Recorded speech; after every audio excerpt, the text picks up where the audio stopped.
Doctor अवहेला जो शिशुर अकाल जीवन गला। अनुगुल जिला पालहड़ा ब्लॉक अंतर्गत रहिला ग्रामर दिव्यलोचन नायक गत 13 डिसेम्बर दिन 2:30 समय कल्याण हस्पिटाल स्त्री गोटे झील जन्म हो संपूर्ण सुस्थ थिला।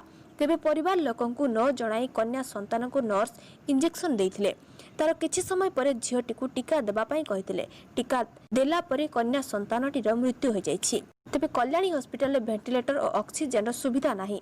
कौनसी डाक्तर ठीक से आसु नाहंती। ए हस्पिटाल को डाक्तर सब भड़ारे आसंती। हस्पिटाल रे मालिक सुशांत प्रधान निजको डाक्तर परिचय देई रोगी मानकर चिकित्सा करंती।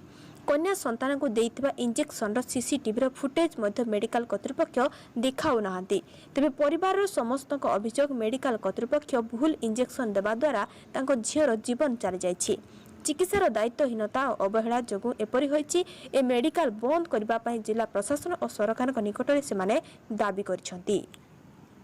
पालहड़ा गणेश्वर हास्ता रिपोर्ट परिदर्शक मीडिया।